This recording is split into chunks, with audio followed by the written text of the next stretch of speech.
네, 국내 코로나19 신규 확진자 수는 사흘째 50명 안팎을 유지했습니다. 하지만 유흥시설의 집단 감염이 사회적 문제로 대두되고 있습니다. 네, 오늘도 김지수 기자와 함께합니다. 어서 오십시오. 어서 오십시오.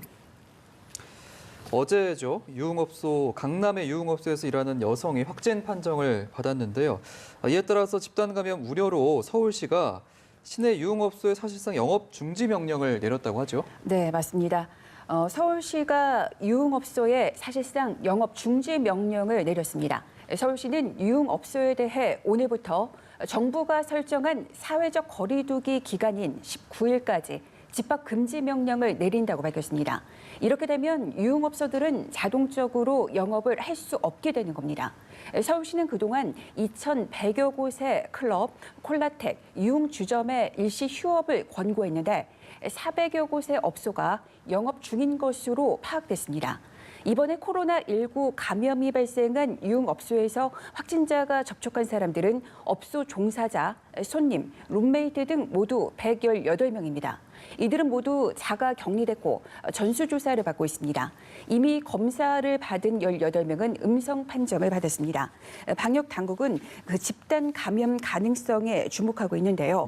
당국은 해당 유흥업소와 관련해 확진 판정을 받은 30대 남성 연예인과 유흥업소 종사자 2명에 대해 역학조사에서 진술을 회피하는 경향이 있다며 고의로 사실을 누락하거나 은폐하면 처벌 대상이 된다고 밝혔습니다. 네. 사안이 위중하다는 것을 직시하고 철저히 조사하겠다는 의지로 읽힙니다.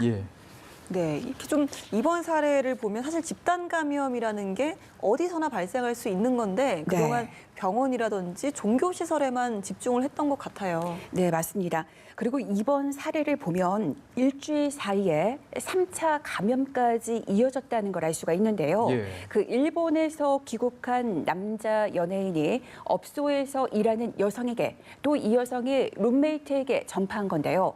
문제는 집단 감염 위험성이 매우 크다는 겁니다.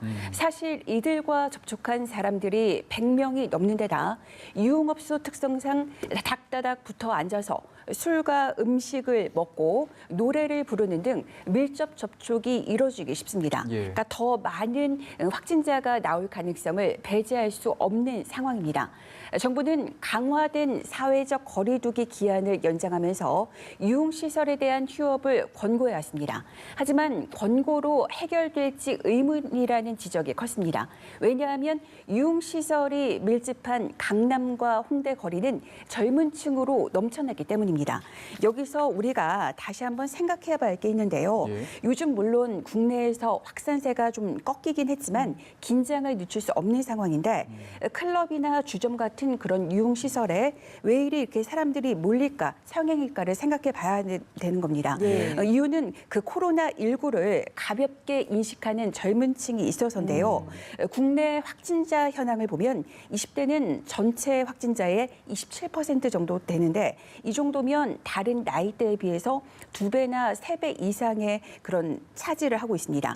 그런데 현재까지 20대에서 사망자는 1명도 나오지 않았고 30대는 1명에 불과합니다. 그러니까 젊은이들이 코로나19에 걸리더라도 가볍게 앓고 지나가는 게 일반적이지만 문제는 바로 여기 있습니다.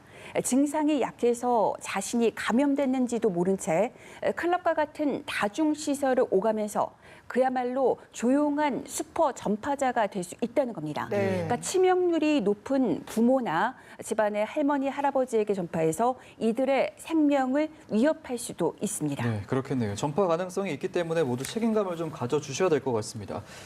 지금 또 위기 상황이 경제 부분인데 이런 위기를 극복하기 위해서 정부가 4차 비상경제회의를 열었다고 합니다. 오늘 나왔던 방안들을 좀 소개해 주시죠. 네, 좀 눈에 띄는 걸 소개해 드리자면 소비를 유도해 시장에 미리 현금을 풀도록 함으로써 소상공인, 자영업자, 중소기업에 실질적인 도움이 되도록 한 겁니다. 예를 들자면 오는 6월까지 음식, 숙박, 관광 등에 쓰는 체크카드, 신용카드 사용액 소득 공제율이 기존의 5배 이상으로 확대된다는 겁니다. 또 개인 사업자나 법인이 소상공인에게 올해 하반기 사야 할 물건이나 또 용역을 상반기에 앞당겨 사면 구매액의 1%를 소득세액, 법인세액에서 공제해 줍니다.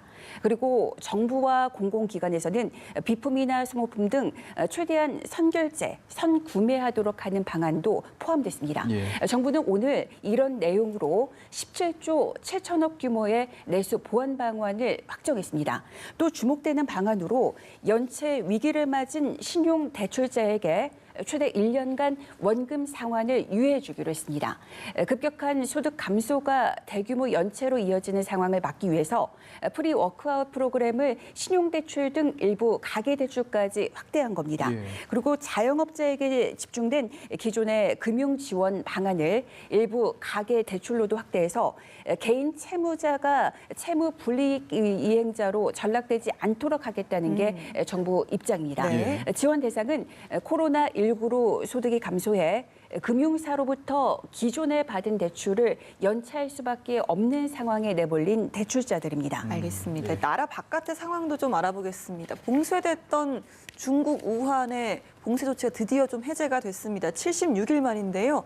지금 그러면 이 우한의 상황이 안심할 수 있는 걸까요? 네, 그러니까 공식 통계상으로 본다면 최근 이틀 동안 단 한 명의 신규 확진자도 나오지 않았습니다. 예. 하지만 중국 내부에서도 우한이 봉쇄를 푼 것을 경계하는 분위기가 매우 강합니다. 네. 우한시에는 아직 445명의 심각한 상태에 있는 환자들이 치료받고 있습니다. 네. 그리고 무엇보다도 중국 당국이 그 국제 기준과 달리 확진 환자로 분류하지 않는 그 무증상 감염자가 있는데 이런 무증상 감염자가 계속 상당 규모로 나오고 있는 상황입니다. 예. 5일 하루에만 그 우한시에서는 무증상 감염자가 34명 나왔습니다. 그러니까 한국을 비롯한 다른 나라 기준으로 본다면 우한은 신규 환자가 없는 곳이 아니라 하루에도 수십 명의 신규 환자가 발생하는 도시라고 할 수 있겠습니다. 예.